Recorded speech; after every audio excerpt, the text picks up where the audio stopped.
এই আমির হামজার মতো ভণ্ড উন্মাদ এই তথাকথিত আলেমদেরকে এদেরকে নামাজের জন্য ইমামতি করতে তো দেওয়া উচিত না, জুমার খুতবা তো দূরের কথা। তার ওয়াজে দিন, হেদায়েত কিংবা ইসলাম ধর্মের চেয়ে নারীদের দেহ কিংবা তার নারী সংসদ সদস্যদের ফিগার বর্ণনা করা আপনারা শুনেছেন। সাংবাদিক বন্ধুরা, আপনারা যারা আজকে এই গরমের মধ্যেও আমাদের আহ্বানে এখানে এসেছেন, আপনাদেরকে ধন্যবাদ জানাই, কৃতজ্ঞতা জানাই।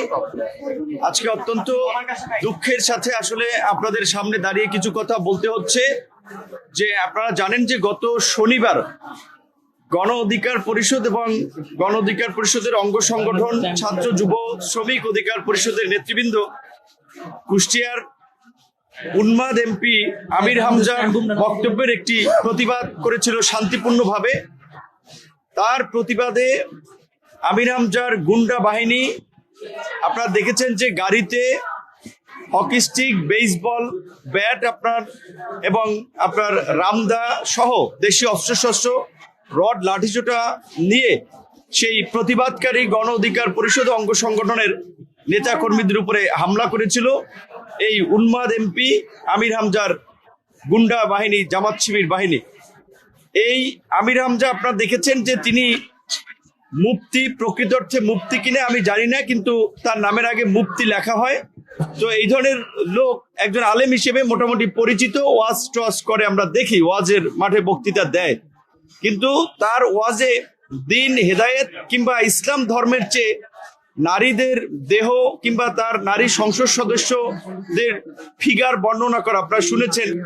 ওই বলিউড অভিনেত্রী রাশ্মিকা মান্দানার সৌন্দর্য বর্ণনা করেন, কিংবা নারী সংসদ সদস্য, আমাদের সম্মানিত সংসদ সদস্য রুবিন ফারহানা এবং আমাদের মাননীয় প্রতিমন্ত্রী ফারজানা শারমিন পুতুলকে সহ নারী সংসদ সদস্যদেরকে নিয়ে যে কুরুচিপূর্ণ মন্তব্য করেছে, সেটা এখানে বলার অবকাশ রাখে না।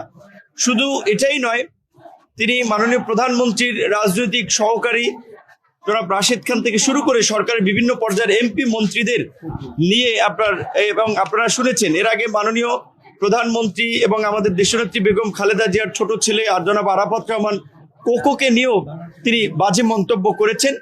এটা অত্যন্ত একটি জঘন্য কাজ।